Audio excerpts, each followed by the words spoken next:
Enayo program Mami Eyakolamu nga tutunuulira olugendo lw'omukyala ali mu bulamu obweyagaza ng'atunyumiza okuva wa gye yatandikira mpaka kati wano w'atuuse. Bw'oba oyagala okuba nga ye tuula okkalire. Mami Eyakolamu ku Delta TV. Mukande gwange omulungi nkaniriza nnyo ku Delta TV tukole mu programu yaffe eno eya Mami Eyakolamu era n'ennyongera okubuuzaako nti mukwano osiibye otya. Amanya gange yenze Sharita mukyala Kaweesa era nga tugamba nti ku Sharita School of Beauty twaguddewo ekisulo leeta omwana gyayige eby'enviiri ate nga tuteekeka n'omukolo gwo mu lunaku lumu. Mu kaseera kano mukwano tukyagenda maaso ne story yaffe oba olugendo lwaffe oba olugero lwa minisita wa Kampala omukyala Hajjati Minsa Kabanda. Ku Saturday wedde twakomye ng'atugamba nti nga engeri gyali omusawo na biki byazaakola mu sekita eyo. Kakati no munnange twagala kutandika nga tubuulira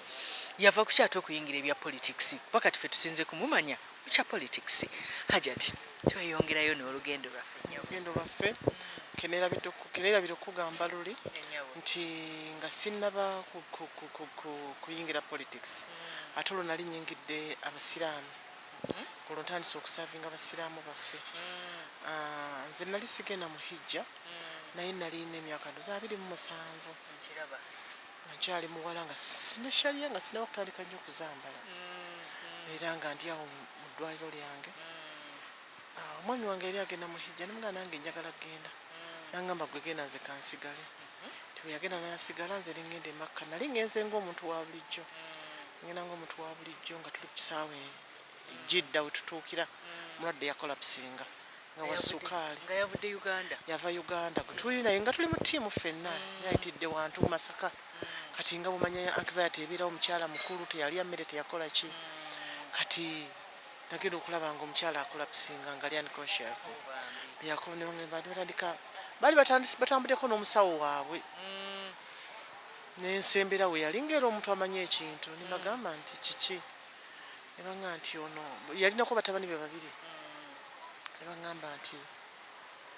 nebagamba nti abadde ki nagenda omanye omulwadde wa sukaali aseton alina bwawunya nagenda okulira nga awunya aseton nebagamba nti alina mulwadde wa sukaali nti ye ndowooza mulwadde wa sukaali alinawo ku bbaluwa nti ebbaluwa twazireseeyo nengamba baseeka abaali naye nti mugende mugule amazzi tumuteekeko tulyoke tukebere n'akakebera sukaali tulabe ngenda okukebera sukaali nga sukaali yali nnyo omanye ennyonyo ogibeera mutolidde emmere batuwadde mu nyama baba tebabitegeera nemuteekako amazzi nensaabulula sukaali nengula eddagala nendimu kuba twagenda okgenda tuvaawo wejjira tumalawo ssaawa nga nnamba oba 2 ng'ateredde kati bwe natuuka eri netandika okuba nga nebuuzibwako. Omusawo waabwe talina kye yakola gwe baali batambudde yakola naye ndoza yali talina bumanyirivu mu sukaali yakolanga kati netandika nga okubanga kwegamba yadde nazze nga naye bampita jangu musawo otuyambeko jangu otuyambeko kati bwe namala hijja nga nkomyewo wano ne bambuza yegwe obeerawo ko nze ni mu doctor's clinic kati naye ng'ebiseera ebyo baseeka batwalanga eddagala nga batwala panado aspirini kati eri ekifuba senyiga fulukaapu senyiga bwana abalumi naye nga ate endwadde nene zakolanga ki era nze neebala kw'omu kwaba batandika okuba nti tutwala eddagala e Makka erisobola okuba nga likola ku mulwadde natagenda na mu ddwaliro n'okuba nti twakendeza ku mbonyabonya y'abantu beyabonanga mu bulwadde e Makka. Kati baseeka bwe bannoonya ne bampita ne baŋŋamba ab'e Masaka ne bajja ne bagamba nti watuyambidde omulwadde waffe naye twagala katutwalanga omusawo waffe koze nze sirina ssente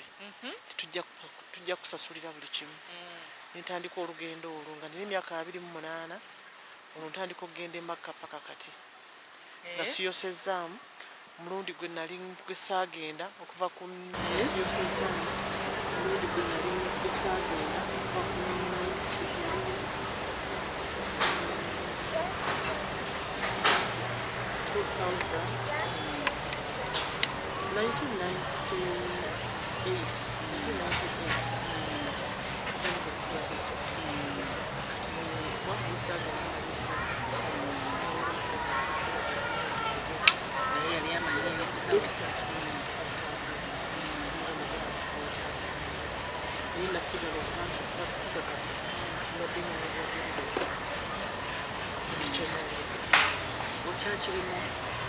Chakirimu na programu ya kusanya vile zote.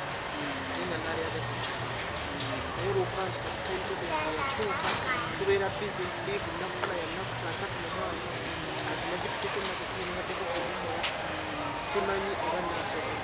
naye nga kyetegereza programu yange nera nokuba prime minister azikirize naye wenafuna ekintu kyasobola kyajja kukikola era n'otaasa obulamu kubanga saavisi y'abantu atala so awo kuva siddangamu okugamba nti oba nange basiika omwaka ate ku bwereere so kiri ku rekodi nti mbasawo bakagenda emakka ndi omu kwabo mirundi ng'emeka gisukkamu 2 nga nkola hijjati ey'obwereere kuba abasawo bagenda ne basasula naye nze sijja kulimba nti sasula yadde 10 naye nga siga nkuba nti nze nsinga bonna kibadde kintwasala kuba nti neetoowaza tinsobola okukola service ku muntu gy'atasuubira ate nga nsobola okuyamba mu buli ngeri yonna nga sifuddeyo oba ofaanana otya era mbadde nga abakadde bonna abasinga obungi bamanyi nti oyo Hajjati waffe ajja tukolako ne bw'otuuse mu bifo osigadde okyali mukyala nsigadde nkyali mukyala mukkakkamu era kyengamba bakyala bannange nti obukkakkamu tebufiiriza obuntu bulamu tebulina kyebufiiriza muntu amampaati g'olina Katonda yagamanyi naye abantu baba tebagamanyi so mu bantu tubeere nga ffena tuli nga bwe tuteekeddwa okubeera kati olwo lugendo lwange olw'okutandika okukola hijja n'okuba nti buli mwaka ngenda ate nga sasudde era n'okuba nti abantu bamanyi nti ono Hajjati w'emakka ate ono aliko okufuuka Hajjati w'emakka ono Hajjati atwala abantu emakka okubateekateeka nenfuuka kumpi nga nange Sheikh kati asomesa ebyemakka kubagema kubateekateeka bagenda banaalya batya banaatambula batya agenze emakka omukyala agenda kweyisa atya byonna netandika ate okubisomesa abakyala groups zonna zanneesiganga era kati bwakola association egatta abasiraamu bonna mu kukola hijja nembeera nga nange ndi kakiiko ako banga lwe nambadde nabo nga ndi muntu waabwe nga tukola ffenna. Tudda ku politics kiki ekyakumotivatinga okukyusa channel mu kusooka nyinza okuga nti saamuliiko kuba nali mukyala atayogera nnyo manyi abakatuliki abo tebatukkirizanga nnyo kwogera kati politics oyo nga banoonya kansala anajja naye nali nga banoonya kansala anajja mu Kisenyi tu nali nga bagamba ndaba olinamu bizinensi jangu okole ate oli mukyala mulungi olina ekisa biki nebaga temusooka kummanyira nammwe nebaga nti musooke mulindeko chairman wa LC1 nanga nti kale Hajjati bamuyita mukyala Katabalo akyaliwo nakati awo mu mbira we nali mbeera wenkolera nanga nti nze nkwali n'obwa finance ku lukiiko lwange nengina nemugamba kale kati nembeerako ku finance nga kwero si wano kwe natandikira nensavinga abantu abakyala ne banjagala nnyo nga bantawaanya kale naye nga mbeera nabo ne mbabeeramu mu nkiiko ne ŋŋenda ne bangamba n'obwa kansala ojja busobola ne mbagamba ngenda kubagamba ky'abantu ngenda kwogera biki nze simanyi kwogera bannange mwalindese ngamba jangu ati ne ŋŋenda in fact ebiseera waliwo Captain Francis Bavunga ye MP nibanga ne babu akwagala jangu mu office ne ŋŋendayo nangamba maama twagala wesimbewo ogenda kukola otya balina Margaret ziwa wesimbewo nibaganze unali simanyi kwogera simanyi kyakukola nga nti tujja kubulira ekyokukola konze kansala akola ki kansala akola bino na bino kakati katabo ka local government wano weekali kati tujja kukola kuwosomemuko konze kaniroozeeko nenzija nembibwiramu omwana wange nanga nti bwoba olaba gonna obisobola kola ki genda abadde supportive kati mu 2001 ndowooza wentandikira politics nesimbawo nga kansala mungu nansaasira nenkola ki nempangula yalina experience kwali abaddeko ebisanja nga 2 oba 3 nemuwangula twali tetunabakukola nnyo bya NRM naye nga tubeera nga bakumanya nti guli wa movement olwa kala ze twakubanga naye nga manyi nti oyo wa movement naye nga tebakisoosowaza nnyo nga kutuuka kati bwe namala ekisanja kyange kyaggwako tutandika referendum ne banunda nembeera ku region nga nze nsomesa gwagambe yali tasobola kwogera wayimiriranga otya mu bantu nga njogerayo byensobodde ng'obatandika otya era nga mbabuuzaako nga bambuulira onootuuka wali ojja kukola bwoti oluyimba lw'eggwanga bwe luggwa kati ng'otandika abantu bawule ebyogenda bakolera nga mbabuulira nga njogerayo byenjogera era nga nsirika sentesi zange 3-4 nga soogera bingi ngera nga babu yanga bagwe toyogera bingi ate wasooka aboogeza abalala abakuba ne bapano beating kati gwe genda okujja dakiika za 3 nga bazitutteko eddakiika 15 gwe ng'otandika weeyogerako nze gundi mbeera bwenti nze bwenti abanayinza ebbakulira mu mpaaka lwe munaba mumpadde chansi nja kukolagana wamu nammwe nga tutandike bwe bityo kakati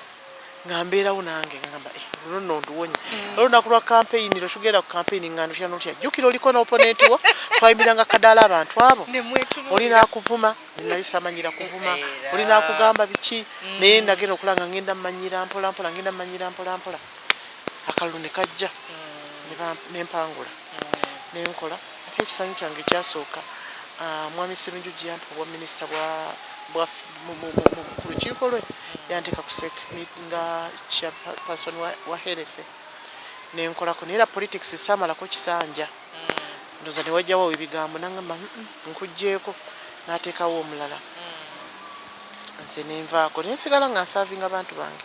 naye nga natambulanga bulungi n'abantu bange tugenda mu bivulu tugenda mu ki ennaku z'abakyala tuzikola nga luno olugenda okujja nga mbagamba kati kambaguleyo kagomesi tutambule mujje tugende Kololo nga nteekawo emmotoka nga tugenda byonna activities zaabeerangawo nga tuzikola kati zino ebintu bibagaba mu kanso mu KCC omanyi KCC gwe kansala gwola bigabiddwa kati ng'okolera abakyala proposals nga bafuna ebintu abavubuka ng'obakolera kati nga bongera okukola ki okwagala so kati awo kyenakola ngamba ekisanyi kyange kyali kirungi nnyo kye nasookeramu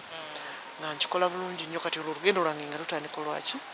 olwa politics nga mbeerawo naye nga ku ddwaliro mbeerayo ng'era nkolera ddala bulungi nnyo ekyantawanyamukawo nga kati awo abantu ate ab'obwerere basembedde okuba abangi ennyo anti be balonzi kakati nze musawo mbadde bwenti kati kansala kino kati kansala kino kati nga nakyo tolina kyakikolera ekyasuulamu bizinensi awo nattu ate bizinensi yange tegwangako lwa balonzi ebaddemu omukisa nga mbeerawo nemmanya nti kati abalwadde bange oba nfunye akasaala kange kati nga ngamba kati kankazze wano kambeere n'abakyala nge bwe tutyo nga ngenda mpanga nga njiya kati nembeera nabo kati omwe ekyansanja ekyaddawo saakomawo era nali ngenze makka ne banominatinga nga sikoze eki nga siriiwo kati neŋŋenda mba nkyali wakati awo mukyala mwanguzi yali kwero sifa ne bamuwa obwa RDC kati ng'ekyo ekifo nekisigala nga kiri vacant abantu ne baŋŋamba nti Hajjati gwe osobola genda kwero C5 kati nga kitutteko emyaka ndoza nga 2 oba 2 kitundu kuba nabeera emyaka nga 2 nembaga bannange emiruka 20 nti twasooka ne tubanga bagenda mu kamyufu kana ka NRM ne baga nti olwo wakati awo naliko ku referendum olwo nga ngenze nange newulira nti kati ngenze ntandika referendum egenda okujja nga bantadde ku region nga nze nkulira finance ku region nga nti n'okutambula district yonna dda wano abakyala basomese lwaki balina okuyingira mu NRM lwaki tulina okuva mu movement tudde mu NRM awo nembeera nga ngenda becoming plan era nina kabenzi kange nga nvuga nengenda naye ebiseera ebyo ekyewunyisa ffe nga tebatuwana misaala nga naguno omusente oguliwo abantu kubaga nti bagufunye nga tebagutuwaffe era ffe kyetumanyi ati wali sente ng'osoma bwanna osomesa busomesa kwagala pateyo ne successfully nenkikola enamalawo nenyingira LC5 nenkikola nempango nawangu yakwera 85% nga ate nali wa movement ba NRM naye nempangula nenzira mu kifo kya Alice Muwanguzi of course emyaka nakolako ngibira netudda mu politics Mungu nandeeta ekizibu nenfuna accident nemmenyeko okugulu nenfuna fractured tibia ne bangamba komawo biki mbagamba nayisobola kudda kwero C5 kati sijja kusobola kutambula nina okudda mu bantu ate mbadde nakabeerako kati era mu butamala budde ne bangamba nti kale wakiri jangu nga oddayo wansi era abantu ne bagamba ate lwaki azzeewo sibaga nti sijja kusobola kutambula guno omuluka ne bwe saba kalulu bajja kampa lwaki ate kati nkola ki kati kwe kujjanga nenzira waawo era nakomawo nempangulira waggulu nyeera nempangula akalulu akalala nenkola ekisanja ekyokusatu nakola ekisanja ekyokusatu kati ekyokuna 2016 nengamba nzijanga member of parliament owa Kampala nivuganya n'abasajja mu kamyufu nemba wange kuba najja ku direct MP sajja ku kyabakyala nivuganya ne mukulu nsereko MP nampangula kuba ndali namba 2 naye nga saakola bubi kuba nali namba 2 ate yansinza obululu butono nnyo ate nga obululu mumanyiramu ebibeerawo kati nenzikiza nenga nti kati politics mumaze n'okivaamu kansigale nga ndi mukuweereza pate yange nasigala ku neeke nga ndi National Executive Committee. Ekyakwagazisa okubeera mu NRM? Pate gye nali mmanyi ate bazadde bange baali ba Museveni nnyo. Taata wange be bamu ku baalwana era yafuna ne medal. Kati nga ffenna waka tumanyi movement tumanyi Museveni.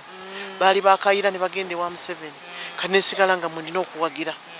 Ate nga saagiraba mu kikyamu. Kati nga bo batunyumiza history waffe owedda gye twava timwe abaana bange mwe temumanyi temulabyeko bintu bino ffe tubirabyeko bino biki. By the way omulembe gwe nalaba Obote bwe yakoma abazadde bange bonna babasiba. Kati nga nzijukira ekyo nenga nti nina kuwagira Museveni. Kadembera nga mpagira Museveni. Agwe nkyawagira ate gwe nja okufa nga mpagira. Ndinja kusigala mu NRM kuba emyaka gyange tegikyekyusa. Kati this time nengamba kati era bambuuza kyogenda kuddamu kwesimbawo ku bwempi ne mbagamba nedda. Nti lwaki nti kansigale ku pate yange nga ngikolera akakagwa kampagire President Museveni kampagire pate yange n'omuntu yena alajjira mu NRM nja kumuwagira naye ate nkooyi ebyokujja nti neesimbyewo si byakyo. Nalabanga obukulembeze bufuuse bwa misinde bwa kulimba bufuuse bwa ssente. Ffe twanoonyezanga akalulu nga tewali ssente gy'owaayo. Naye nga kati olina kugulirira kukola buli kimu nenga sibisobola kuba kali akalulu nali nkalabya aka 2016 ebyaliwo ti buli muntu yena nali kushuwa dino tigenda kuwangula. Nagenda okulaba nga ate siwangudde nenga nti nedda. Luli nakola nnyo naye saawangula. Kakati ate ngende kitegeeza n'okukwata ssente ate ennyingi ennyo ntusobola okubeerawo nenga mba nedda kati kankolerere pate yange. Nentandika okunoonya akalulu ka pulezidenti okkanoonya nze nga njogera ebirungi pulezidenti bye mumanyiko kubanga ng'omanyi nti bye bituufu saagala kulimba. Lwaki mpagira Museveni ebyokwogera mbirina. Lwaki njagala Museveni ebyokwogera mbirina. Nti amasomero weegali aga UPE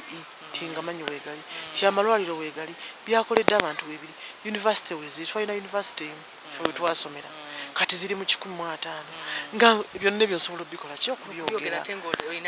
otyo. Kati nga kati kanjogere bulungi bwa Museveni kifo kyokuba nti ndi awo abantu bamulimbirira kino takikoze. Nze tatange yaŋŋamba nti tewali mukulembeza asobola kugabira abantu ssente